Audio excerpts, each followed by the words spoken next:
Hello, and welcome back to Crochet at My House. Today I am doing a book series review of Maggie Furey's Shadow League. So to start off with, I will say that the Shadow League has 3 books. First one is The Heart of Myriel. Then we have The Spirit of the Stone. And lastly, we have The Eye of Eternity. They're quite big books. You can see I have really random copies. So the first one I have is a hardback copy, which happens to be signed, so that's pretty neat.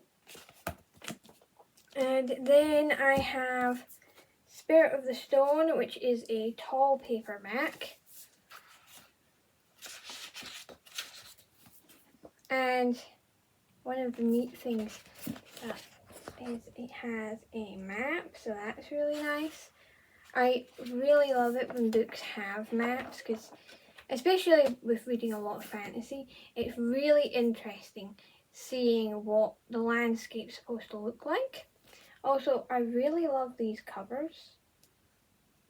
They really portray the story in the book well, and I love how these covers actually wrap around the book. Like, even this one has that. It wraps around the book, which is really nice. I find a lot of the time books don't have that. So here's the map in the hardback. And there aren't any pictures to these books, but if you've got a really good imagination, you should be fine. And lastly, I have a little dumpy paperback for the final book. And this one has the map as well. Obviously a lot smaller than the other two.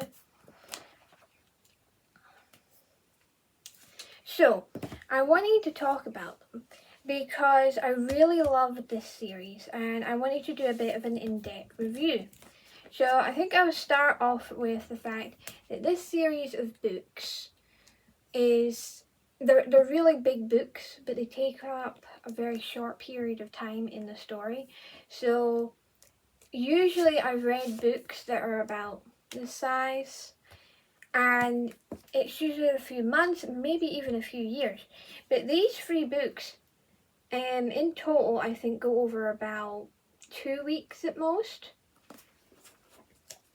So the first one is a couple of days, and I am going to talk a little bit about some of the characters.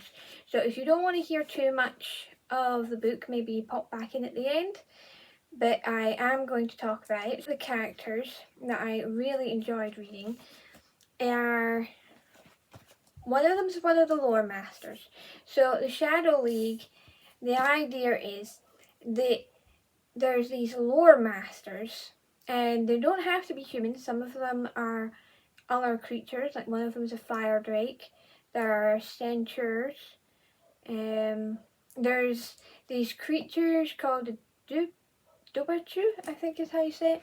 They're kind of like sea otters. So it goes across a wide range of different creatures in the Shadow League. But one of their things is they go out on little missions into the world. So the world is broken up by these curtain walls. And in each section, different creatures and things are there. So I think the best way to think of it is maybe like a zoo. Not that I'm saying they're an exhibit or anything. I just mean they've got these big walls down. So you can't fly out of it, and you can't walk out of it, and you can't dig down and go outside of these walls unless you have the ability to go through the curtain walls, which people in the Shadow League do. And one of the main characters is called Veldin, and her partner is a fire drake called Kazriel. And they're the first characters you hear about in the first book. And they're supposed to be helping a dragon called Anfin travel all the way from his home all the way to the Shadow League because they're trying to fix a problem because the curtain walls are breaking down. So they're trying to help him get from A to B. But lots of things happen and he ends up unable to travel any further, and he also ends up taking space inside of a human. So there's now a dragon living inside a human who doesn't know anything about the Shadow League or anything. He's just one of the humans from the place called Kalasar, which is where all the humans stay. They aren't in the Shadow League, obviously. So they stay there, and they don't know about anything really. But the one that ends up with the dragon inside him, he's the hierarch. So he's kind of like a religious leader, I suppose you could call it.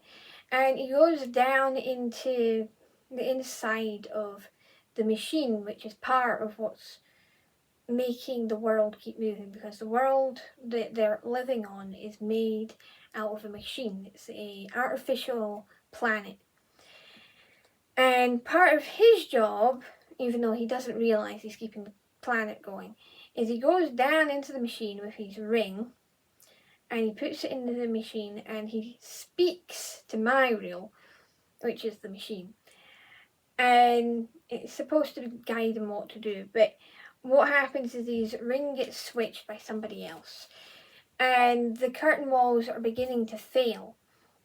And so he ends up wanting to fix things. He's almost burnt at the stake at one point, but Casriel and Veldin from the beginning save him, and therefore also save Anfield because he's inside the human. And there's also a really, really interesting character that you meet during all this called Tulak. And she's supposed to be an old battle axe because she used to help people that were on the road by protecting them with her sword. So she did that, but by the time you're into the story, she's older and she's actually taken her horse inside of her house and she's kind of trying to live out the winter at her last moments, I suppose you could say. But then Veldin comes along and it ends up that she goes along with her and she ends up being a lore master by the end. One of the things I have heard about with this series is some people found it hard to read. Now, I do know where they might have found it difficult. The books jump from character to character constantly. So within one chapter, you'll be reading the viewpoints of, say, maybe 5 people. So you might be reading from Veldin and Kazi's viewpoint, and then you'll be reading from Tulak's. And then there's a bunch of other characters as well. So there's some thieves, there's a Godsword commander, so he's supposed to help protect the temple in Kalasar. You get his point of view as well.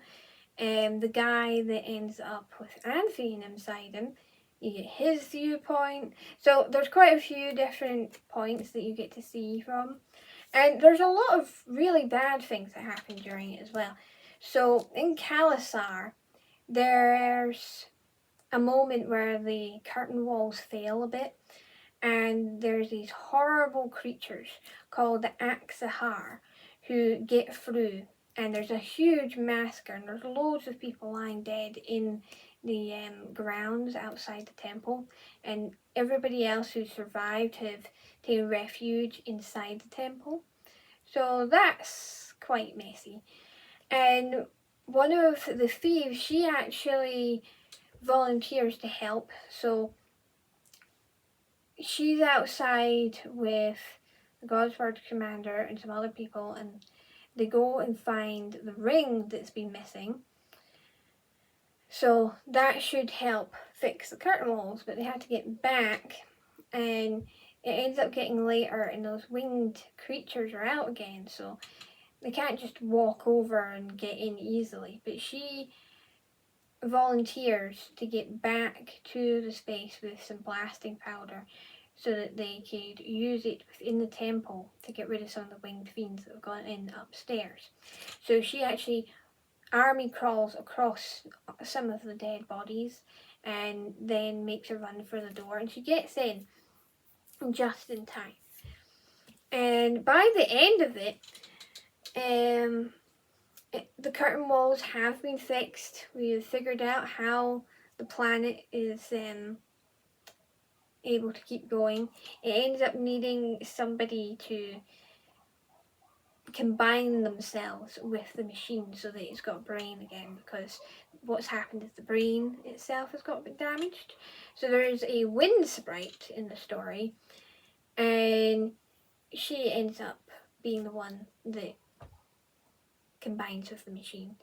And the end of the story is them all rebuilding their different lives and their different spaces. So that was my in-depth talk about the book. So if you skipped that, now you could hear what my review of the series is. So I'm going to say this is one of the best series I've read. I really, really enjoyed it, and I could honestly see myself rereading it.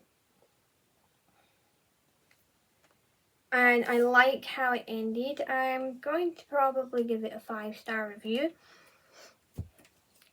I will say, I don't think it's this book. I think it's maybe in book 2 or maybe book 3. There are 1 or 2 little bits where there's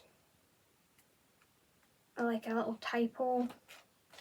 But other than that, I didn't see any problems with the writing and the editing of the books. So that is that then, I suppose. I'd love to know if you've ever read any of Maggie Furey's books and whether you enjoyed them or not. Remember, like, comment, subscribe and ring the bell for notifications every time I put up a video.